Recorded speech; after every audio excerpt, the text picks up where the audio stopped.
Good morning business breakfast షోకి స్వాగతం. Asian markets లో ఈ ఉదయం నిస్తేజంగా కనిపిస్తోంది ట్రేడింగ్ ట్రెండ్ గమనిస్తే. లాస్ట్ నైట్ యూఎస్ మార్కెట్స్ నష్టాలతో ముగిశాయి. ఏషియన్ మార్కెట్స్ లో కూడా స్వల్ప నష్టాలు కనిపిస్తున్నాయి. చైనా లాంటి మార్కెట్స్ ఫ్లాట్ గా ట్రేడ్ అవుతున్నాయి. సో నిన్నటి భారీ నష్టాల తర్వాత మేబీ ఇవాళ కూడా ఒక వీక్ ఓపెనింగ్ కోసం మార్కెట్స్ సిద్ధమవుతున్నాయి. ఎస్టెక్స్ నిఫ్టీ 33 పాయింట్ల నష్టంతో ట్రేడ్ అవుతుంది 8448 దగ్గర. సో మార్కెట్స్ లో ఎప్పటి నుంచో చూస్తున్న కరెక్షన్, నిన్నటి ఇన్ఫోసిస్ సెల్లింగ్ కావచ్చు, అలాగే గ్లోబల్ క్యూస్ వీక్ గా ఉండడం, ఇటువంటి కారణాలతో కొంత కరెక్షన్ వచ్చే ఛాన్సెస్ కనిపిస్తున్నాయి. ఈ పరిస్థితి గురించి ఎనలిస్ట్ ఏమంటున్నారో అడిగి తెలుసుకుందాం. సో నిన్న ఇన్ఫోసిస్ ప్రమోటర్స్ భారీగా అమ్మకాలు జరపడం కావచ్చు, అలాగే గ్లోబల్ డేటా వీక్ గా రావడం కావచ్చు, ఓవరాల్ గా మార్కెట్స్ లో ఒక వీక్ ట్రెండ్ ప్రారంభమైందని అనిపిస్తుందా, లేకపోతే నిన్న జస్ట్ వన్ ఆఫ్ ఈవెంట్ కింద భావించి ఇవాళ నుంచి తిరిగి మళ్ళీ బై అండ్ డిక్లైన్స్ పద్ధతిలో కొనుక్కోవడం మంచిది అంటారు? నాట్ ఇమీడియట్లీ అండి. I think the correction will prolong for some time. అంటే గతంలో కూడా మనం చెప్పినట్టు కొద్దిగా టైమ్ వైజ్ కరెక్షన్ కూడా కావాలి. I think about 5% on the index would be reasonable correction అండి. Sometimes it can be more ferocious than that. So probably around 5% decline is reasonable enough అని చెప్పొచ్చు ప్రస్తుతానికి. So in my opinion top నుంచి I think it's only about 2.5-3% correction. So ఈ correction ఇంకో కొద్ది రోజులు కొనసాగే అవకాశం ఉందండి. Probably there can be mild bounce back 1 or 2 days, but overall గా I think in December month we will definitely see some reasonably good correction. So ఈ context లో I think broad based correction నడుస్తుంది. Generally it's not only the front line counters. So next మనకి జనవరి వచ్చేసరికి కొంచెం sentiment పరంగా ఈ budget సమావేశాలు అన్ని మొదలవుతాయి కాబట్టి there can again be a small booster. But in the month of December, I think it's going to be a little bit of correction. But oka malli positive trigger entante ninna yesterday malli crude has collapsed to almost 5 years low. So itvanti madhya madhyalo koddiga they will act as some speed breakers. ఎక్కడైతే fall మనం pronounce గా చూడాలని అనుకున్నాం అక్కడ it may not be the case on 1 or 2 days. So కొద్దిగా gradual గా ఇది probably 8200 8250 దాకా వెళ్లే అవకాశం నిఫ్టీ మీద కనిపిస్తుంది. But one should definitely use the opportunity, not immediately in the next 1 week, probably last 1 or 2 weeks of December లో కొద్దిగా మనకి నిస్తేజంగా ఉండే అవకాశం ఉంది. Activity levels will be reasonably slow. I think akkada one can use the opportunity and load some good stocks in good sectors at the first price point. Subsequently January February lo before the budget manaki ekkadaithe opportunity emerge avutundo akkada definitely I think one should buy it at the second price point ani cheppochu. So technically ఎలా సిద్ధం అవుతున్నాయి markets? కీలకమైన 8500 level నిన్న break అవడం చూసాం. So ఇంకా మరింత down side ఉందనుకుంటున్నారు? నిన్న టెక్నికల్ గా చాలా కీలకమైన ఒక మూవ్మెంట్ తీసుకుందండి. అంటే ఒక డౌన్ సైడ్ రివర్సల్ బ్రేక్అవుట్ కనిపించింది. అంటే ఒక షార్ట్ టర్మ్ కరెక్షన్ లోకి మార్కెట్ ఎంటర్ అయినట్టుగా అర్థమవుతుంది. నిన్న ఇవాళ మార్కెట్ చూస్తే కనుక ఓపెనింగ్ లో కొంచెం 20 points 10 points మైనస్ లో ఉండి ఒక ఇంట్రాడేలో 8400 ఒక సపోర్ట్ ని నెక్స్ట్ లెవెల్ పరీక్షించే అవకాశం ఉంది. అక్కడ ఇవాళ రేపు నెక్స్ట్ 1 or 2 days కనుక కన్సాలిడేషన్ అయ్యి పటిష్టంగా ముగిస్తుందంటే పర్వాలేదు, ఒక మైనర్ అప్ ట్రెండ్ వచ్చే అవకాశం ఉంది. కానీ 8400 దగ్గర కూడా విఫలమయ్యి దాని కింద కనుక క్లోజ్ అయితే మటుకు మార్కెట్ లో ఫర్దర్ షార్ట్ టర్మ్ కరెక్షన్ అనేది వెళ్లే అవకాశం ఉంది. అలాగే బ్యాంక్ నిఫ్టీ చూస్తే కనుక నిన్న చాలా రోజుల తర్వాత ఫస్ట్ టైం ఒక రివర్సల్ బార్ కనిపించింది. 18500 కీలకమైన సపోర్ట్ దగ్గర కరెక్ట్ గా క్లోజ్ అయింది. ఇవాళ కనుక దానిపైన కన్సాలిడేషన్ అంటే కనుక పర్వాలేదు, దానిపైన ముగిసిందంటే కూడా పాజిటివే. అలా కాకుండా 18,500 కిందే కనుక బ్యాంక్ నిఫ్టీ క్లోజ్ అయిందంటే మటుకు బ్యాంకింగ్ స్టాక్స్ లో ఫర్దర్ గా ఒక కరెక్షన్ వచ్చే అవకాశం ఉంది. సో అలాగే నిన్న మార్కెట్ చూస్తే కనుక ఈ బ్రేక్ డౌన్ లో 10 days 20 days short term moving averages కూడా కొంచెం బ్రేక్ డౌన్ రావడం జరిగింది. ఇది కూడా ఒక negative. Trend line support line కూడా కొంచెం బ్రేక్ అయింది. సో ఓవరాల్ గా మార్కెట్ పైగా ఓవర్ బాట్ పొజిషన్ లో వీక్లీ చార్ట్ లో ఉంది కాబట్టి ఆ అడ్జస్ట్మెంట్ కూడా పట్టడానికి కొన్ని రోజులు పడుతుంది. అట్లీస్ట్ 1 or 2 weeks కన్సాలిడేషన్ పడుతుంది. కన్సాలిడేషన్ తర్వాత ఏ స్టాక్స్ ఏ సెక్టర్స్ బాగున్నాయి పటిష్టంగా ఉందో చూసుకొని ఆ స్టాక్స్ లో ఎంటర్ అవడం మంచిది. నిన్న కొంచెం హౌసింగ్ ఫైనాన్స్ ఒక్కటి కొంచెం సెక్టర్ కొంచెం స్ట్రాంగ్ గా కనిపించింది. బహుశా అది గుడ్ బై అవుతుందేమో నెక్స్ట్ లెగ్ లో. అలాగే ఫార్మా కూడా స్వల్పంగా కొంచెం రికవరీ రావడం చూసాము. దాంట్లో కూడా కొంచెం స్ట్రెంత్ చూపిస్తుంది. ఈ రెండు సెక్టర్స్ ని మైండ్ లో పెట్టుకుని లాంగ్ పొజిషన్ మటుకు ప్రస్తుతానికి ఫ్యూచర్స్ లో అవాయిడ్ చేయడం మంచిది. షార్ట్ ఉంటే కనుక 8500 పైన స్ట్రిక్ట్ గా స్టాప్ లాస్ పెట్టి హోల్డ్ చేయొచ్చు. సో ఒకవేళ మార్కెట్స్ కొంత కరెక్షన్ మూడ్ లోకి వెళ్తే మ్యూచువల్ ఫండ్ ఇన్వెస్టర్స్ ఏం చేయాలి? తప్పకుండా అండి. I think equity is one of the best bet right now. So investors should look at equity. కానీ డిసెంబర్ జనవరి ఒక ట్యాక్స్ సీజన్ కాబట్టి ఐ థింక్ ట్యాక్స్ ఫండ్స్ కూడా చాలా ఉన్నాయి. So you can look at tax funds, Axis long term fund ఒకటి ఉంది, L&T tax advantage fund ఉంది, ఫ్రాంక్లిన్ ఇండియాలో ట్యాక్స్ షీల్డ్ ఫండ్ ఉంది. సో ఇటువంటి ట్యాక్స్ ఫండ్స్ లో కూడా ఇన్వెస్ట్ చేస్తే బాగుంటుంది. So for next 3 years you can lock in your funds and get good returns. ఎందుకంటే కొన్ని ఫండ్స్ ఈ మంత్ లో ఆర్ నెక్స్ట్ మంత్ లో డివిడెండ్స్ ఇచ్చే అవకాశం కూడా ఉంటుంది. So you will get your dividends. Dividend payout option పెట్టుకొని ట్యాక్స్ ఫండ్స్ లో ఇన్వెస్ట్ చేస్తే equity is a good option. But conservative investors you can still look at balanced funds. కొంచెం aggressive approach తీసుకొని బ్యాలెన్స్డ్ ఫండ్స్ లో invest చేస్తే బాగుంటుంది. So get on to equity, don't go conservative in at least next 2 to 3 years. So callers line ఉన్నారు. First caller Pulivendula నుంచి Sudhikar line ఉన్నారు. Hello sir, నమస్తే sir. నమస్తే అండి, అడగండి. Sir, Crompton Greaves Patel integrated logistics గురించి తెలుసుకుంటున్నాను సార్. క్రాంప్టన్ గ్రీవ్స్ వచ్చేసి 195 దగ్గర తీసుకున్నాను సార్, 185. పటేల్ ఇంటిగ్రేటెడ్ లాజిస్టిక్స్ 131 దగ్గర బై చేశాను సార్. ఇప్పుడు వాటి గురించి ఏం చేయాలి? హోల్డ్ చేయొచ్చా? ఎలా ఎటువంటి స్ట్రాటజీని సజెస్ట్ చేస్తారు రెండు స్టాక్స్ లో? I think you can definitely hold and actually Crompton Greaves capital goods lo vastundi. Probably once next financial year nunchi there will be a lot of activity in capital goods segment. Mana recently koncham ante frontline stocks like ABB, Siemens itvantivanni performance chusam. Second rank stocks definitely I think they will come into foray in the next financial year. So Crompton Greaves 185, it's not a bad price andi, reasonably good price lo unnadu. Patel Integrated Logistics kuda I think after the strong run-up in completely, warehousing, logistics, transportation sector, Patel Integrated Logistics last 4 months, it's almost tripled. But మీరు కొద్దిగా high price లో తీసుకున్నారు. But nothing to worry అండి. If you have at least 2 year time frame, అది కూడా నేను hold చేయమని చెప్తాను. They have signed a contract with Amazon.com and కొద్దిగా రెగ్యులర్ స్ట్రీమ్ ఆఫ్ ఇన్కమ్ కూడా వచ్చే అవకాశం ఉంది. సెకండ్లీ, డీజిల్ ప్రైజెస్ బాగా పడ్డాయి కాబట్టి వీళ్ళ ప్రాఫిటబిలిటీ బాగా పెరుగుతుంది. They are one of the largest fleet owners in the country. తర్వాత కాలర్ సుబ్బారావు హైదరాబాద్ నుంచి. హలో హలో, అడగండి సుబ్బారావు. సార్ యాక్చువల్గా నేను జిఎంఆర్ ఇన్ఫ్రా 28 రూపీస్ లో తీసుకున్నాను సార్. 5 months బిఫోర్ తీసుకున్నాను. ఇప్పుడు రైట్ నో 19 రూపీస్ ఉంది. అంటే దానికి ఏం చేయమంటారు సార్? యాక్చువల్గా అంటే 28 వస్తుందో రాదా అని చెప్పేసి సేమ్ ప్రైస్ అది 28 లో కొన్నారు జిఎంఆర్ ఇన్ఫ్రా, 19 రూపీస్ ఉందట. వస్తుందా రేటు? మొన్న జూన్ లో 38 రూపాయలు హైని టచ్ చేసినప్పటి నుంచి మనం ఈ లాస్ట్ 4-5 నెలలుగా కంటిన్యూస్ డౌన్ ట్రెండ్ చూసాము. కొంచెం బాగా అండర్ పెర్ఫార్మ్ చేసిన స్టాక్.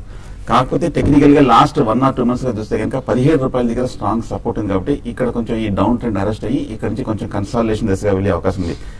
కాకపోతే మీ రేట్ కొంచెం హై రేట్ లో ఉంది, 28 రూపీస్. మీ రేట్ రావాలంటే కొంచెం సమయం పడుతుంది. బహుశా మార్కెట్ లో కానీ స్టాక్ లో కానీ ఒక ర్యాలీ బుల్లిష్ ట్రెండ్ మళ్ళీ కొనసాగితే తప్ప కానీ ఇమీడియట్ గా వచ్చే అవకాశం లేదు. సో కొన్నాళ్ళు మీరు ఓపిక్ గా వెయిట్ చేయక తప్పదు. విశాఖపట్నం నుంచి మురళీకృష్ణ లైన్ ఉన్నారు. హలో సార్, ఐటీసీ ఇక్కడ ప్రాబ్లమ్ చేసుకోవచ్చు. 52 హైలో ఉంది, లేదా ఇంకా వెయిట్ చేయమంటారా? ఎంత ప్రాఫిట్ లో ఉన్నారు మీరు? ఆల్రెడీ షేర్ 60 రూపీస్ 340 లో బై చేసాం. 340 లో బై చేస్తారు. సో మంచి ప్రాఫిట్ ఉంది కాబట్టి ప్రాఫిట్ బుక్ చేసుకోవచ్చు ఇక్కడ. ఈ లాస్ట్ 4 రోజులు చూస్తే కనుక 360 నుంచి 400 రూపీస్ కూడా బాగా పెరగడం జరిగింది. టెక్నికల్ గా చూస్తే కనుక లాస్ట్ 1 year హై అయినా ఇంచుమించు 400 రూపీస్ కూడా బ్రేక్అవుట్ అవ్వడం జరిగింది. కాకపోతే బ్రేక్అవుట్ అయింది. ఓవరాల్ గా మార్కెట్ కొంచెం కాన్షియస్ గా ఉంది కాబట్టి ఒక కన్సాలిడేషన్ వచ్చే వస్తుంది. షార్ట్ టర్మ్ అయితే కనుక డెఫినెట్ గా మీరు ప్రాఫిట్ బుక్ చేసి మళ్ళీ లోయర్ రేట్ లో డిప్ లో రియంటర్ అవ్వచ్చు. మంచి రేట్ లో కొన్నారు, డెఫినెట్ గా ప్రాఫిట్ బుక్ చేసుకోండి. మేబీ ఎక్కువ క్వాంటిటీ ఉంటే, ఏదో 50-100 షేర్లు ఉంటే మాత్రం you can expect some more profit in this counter. Especially corrections సమయాల్లో ఎఫ్ఎంసీజీ లాంటి సెక్టర్స్ కొంత అవుట్ పెర్ఫార్మ్ చేస్తాయి కాబట్టి. మరిన్ని కాల్స్ తీసుకోబోయే ముందు కాసేపు ప్రకటన.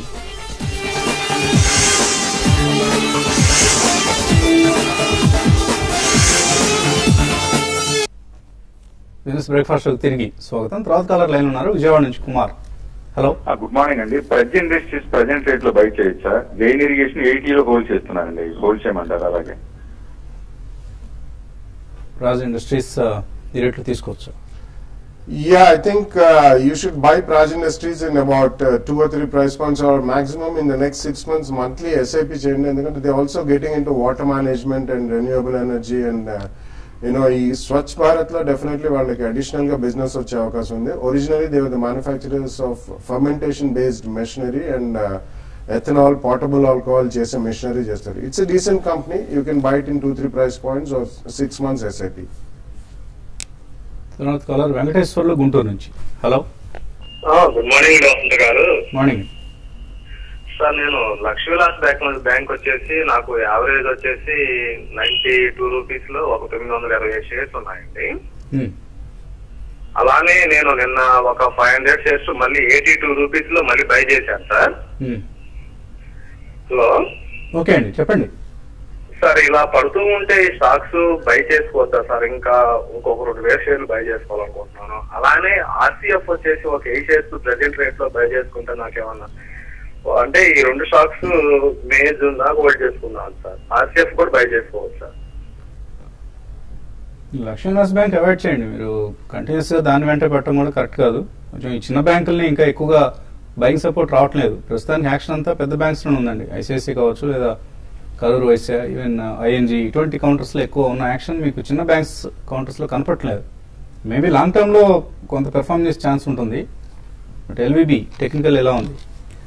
లాస్ట్ 3-4 months గా చూస్తే కనుక ఇదే సైడ్ బేస్ రేంజ్ బ్యాండ్ లో మూవ్ అవుతుంది. 90 రూపీస్ 75 రూపీస్ మధ్యన ట్రేడింగ్ రేంజ్ లో కొనసాగుతుంది. మీరు కొన్న రేట్ కూడా ఇంచుమించు ఇక్కడే ఉంది. యావరేజింగ్ చేసిన ప్రైస్ అయితే కూడా పెద్ద ఏం మార్పు కూడా లేదు. నా ఉద్దేశం టెక్నికల్ గా అండర్ పెర్ఫార్మ్ చేస్తుంది కాబట్టి ఒకవేళ ఈ కరెక్షన్ ఏంటంటే బ్యాంకింగ్ స్టాక్స్ లో ర్యాలీ వచ్చిన తర్వాత ఏమైనా కొంచెం ర్యాలీ వచ్చిన తర్వాత హై రేట్ లో కొంచెం ఎగ్జిట్ అవ్వడం మంచిది. ఆర్సీఎఫ్ చూస్తే కనుక టెక్నికల్ గా పాజిటివ్ గానే ఉంది. 60 రూపాయల నుంచి 72-73 రూపాయల వరకు పెరగడం జరిగింది.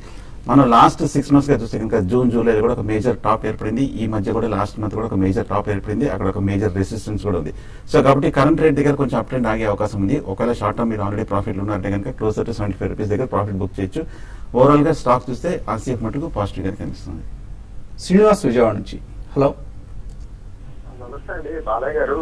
ఇప్పుడు ఫర్ ఎగ్జాంపుల్ జనరల్ గా ప్రతి సెక్టర్ లో ఒక ఉదాహరణకి Kotak Mahindra bank PE ratio చాలా ఎక్కువ ఉంటుందండి. 58-60. సెకండ్ స్టాక్ ఐఎన్జీ వైశ్య కానీ, హెచ్డిఎఫ్సి కానీ, ఇండస్ఇండ్ బ్యాంక్ కానీ అన్ని 25 ఉంటాయి. జనరల్ అంత వేరియేషన్ ఎందుకు పిఈ రేషియో తేడా ఉండడానికి? అంటే కొటక్ మహీంద్రా బ్యాంకు ఫండమెంటల్ అంత స్ట్రాంగ్ అని అనుకోవాలా, లేకపోతే ఇతర కారణాల వల్ల ఏమైనా అనుకోవచ్చు? నెక్స్ట్ వచ్చేసి టీడీఎస్ శ్రీచక్ర ఇన్వెస్ట్మెంట్ గురించి ఒక 2 years గురించి తీసుకోవచ్చు. అసలు తీసుకోవాలి టీడీఎస్ శ్రీచక్ర అసలు ఇదండి క్వశ్చన్.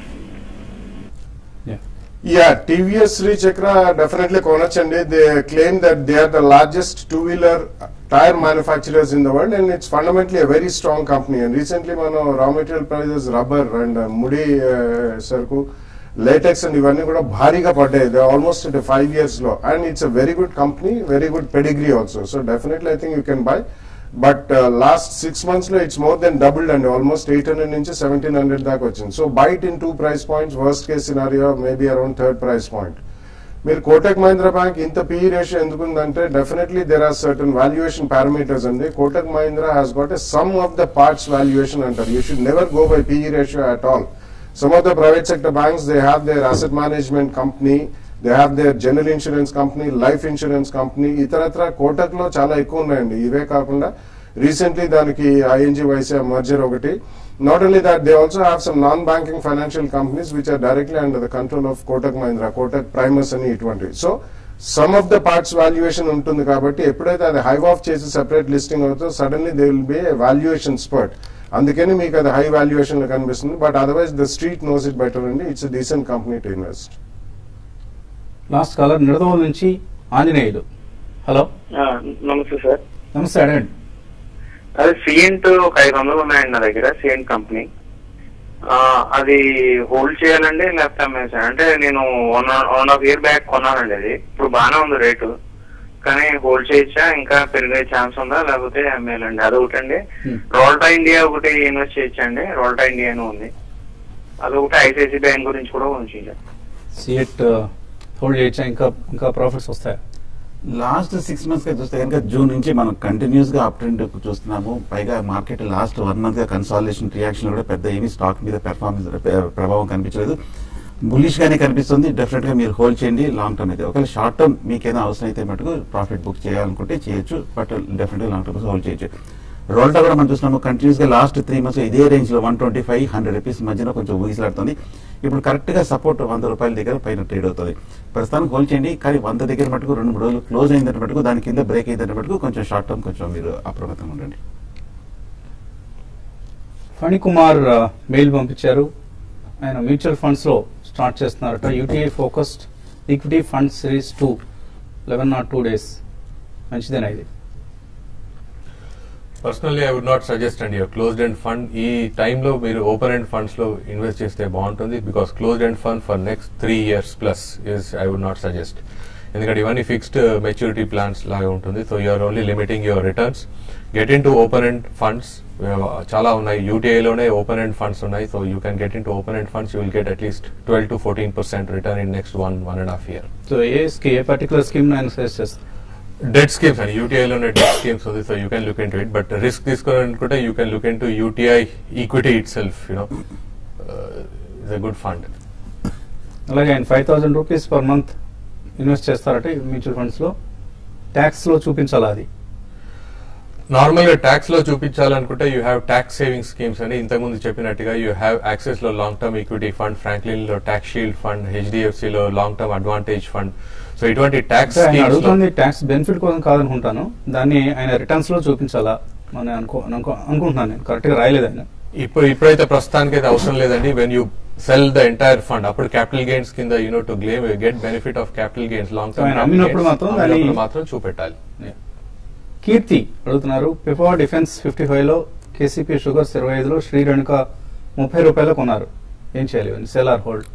షుగర్ స్టాక్స్ మటుకు ప్రస్తుతానికి అవాయిడ్ చేయండి బాగా అండర్ పెర్ఫార్మ్ చేసిన స్టాక్. అలాగే పిపవర్ డిఫెన్స్ చూస్తే కనుక ఈ మధ్య కొంచెం 70 రూపాయల నుంచి 30 రూపాయల వరకు పడి ఈ 2-3 రోజులుగా కొంచెం 3 రోజులు అమాంతంగా పెరిగింది. బట్ ఓవరాల్ గా కొంచెం ఒక బేరిష్ ట్రెండ్ లో ఒక రిలీఫ్ ర్యాలీగా కనిపిస్తుంది. బట్ కానీ కొంచెం యాక్టివిటీ ఇప్పుడే కొంచెం బిగిన్ అయింది కాబట్టి కొంచెం ప్రస్తుతానికి హోల్డ్ చేయండి పిపవర్. బుల్స్ వేణుగోపాల్ హైదరాబాద్ నుంచి జిన్నీ ఫిలమెంట్స్ 17 రూపాయలకు ఉన్నారు ఆప్టో సర్క్యూట్స్ 26 ఉన్నారు ఈ రెండు కంటిన్యూ చేయాలా? ఆప్టో సర్క్యూట్స్ నిన్నటి నుంచి మనం చాలా హైట్ అండ్ యాక్టివిటీ చూస్తున్నాం. యా బికాస్ మనకి మెడికల్ డివైసెస్ సెక్టర్ లో ఎఫ్డీఏ 100% ఆటోమేటిక్ అప్రూవల్ రూట్ లో అలౌ చేస్తారు గవర్నమెంట్ ఆఫ్ ఇండియా వాళ్ళు అని చెప్పి వార్త వచ్చిందని. But otherwise fundamentally I don't think it's strong company even Gini filaments. So ఈ రెండు ట్రేడింగ్ బౌన్సెస్ లో I think you should come out అండి. Probably you can look at something like TTK health care which are also into invasive implants ఇవన్నీ కూడా. బాలకృష్ణ వోల్టాస్ ఇటువంటి వాటిలో invest చేయొచ్చా? Balakrishna and Voltas both are good companies, and so definitely I think you can take exposure in those two sectors. Sai Durga అడుగుతున్నారు ఇన్ఫోసిస్ షేర్లు రేట్లో తీసుకోవచ్చు ఇప్పుడు రేట్లో? నిన్న కొంచెం స్ట్రాంగ్ గా బ్రేక్ డౌన్ కనిపించిందండి. నా ఉద్దేశం కొంచెం సెటిల్ అవ్వనండి క్లోజర్ టు 1800 ఆ లెవెల్ కి వచ్చిన తర్వాత కనుక స్టెబిలైజ్ అయిన తర్వాత బై చేయొచ్చు. ప్రస్తుతానికి కొంచెం 2-3 రోజులు వెయిట్ చేయండి. So Infosys is a curious stock. ఇప్పుడు అందరూ వాచ్ చేస్తున్న స్టాక్. కొద్ది రోజులు వెయిట్ చేయండి. మేబీ సుందర్ గారు చెప్పినట్టుగా ప్రైస్ స్టెబిలైజ్ అయిన తర్వాత తీసుకోవడం మంచిది. కేపీఐటీ పర్సిస్టెంట్ సిస్టమ్స్ ఈ రెండు లాంగ్ టర్మ్ కోసం తీసుకోవచ్చు. ఇక్కడ నాని అడుగుతున్నారు. Yeah, not a bad idea, Andy. Both of them you can see. Rendu, they are in niche segments of information technology. So definitely I think you should buy both the stocks. But KPIT, I think the best is to buy through SAP and persistent systems maybe with a 5-7% and 10-12%, 1 or 2 price points look on better. Narayana Reddy అడుగుతున్నారు. ఆయన mutual funds hold చేస్తున్నారు 7 years నుంచి. HDFC infra growth fund, Reliance natural resources growth fund ఏం చేయాలి? రెండు sell out అండి. Come out of the funds and look into diversified funds. Ratnam అడుగుతున్నారు Infosys 2000 రూపాయలు కొన్నారు హోల్డర్ ఎగ్జిట్. అలాగే Tech Mahindra and Mindtree ఈ రెండు ప్రాఫిట్స్ ఉన్నారు హోల్డ్ చేయొచ్చా? అన్ని ఫ్రంట్ లైన్ స్టాక్స్ అండి. ఇవన్నీ కొంచెం బాగా మొమెంటం ఉన్న స్టాక్. కొంచెం ఈ మధ్య 2-3 రోజుల్లో కొంచెం కరెక్షన్ లోకి గురి చేసిన స్టాక్స్ హోల్డ్ చేయండి. ప్రస్తుతం ఏమైనా కొంచెం ర్యాలీ వచ్చిందంటే కనుక డెఫినెట్ గా ఫ్రంట్ లైన్ స్టాక్స్ లీడ్ చేసే అవకాశాలు కనిపిస్తున్నాయి. ఆదర్ వెల్డింగ్ మధుకర్ అడుగుతున్నారు ఫండమెంటలీ కంపెనీ ఎలా ఉంది?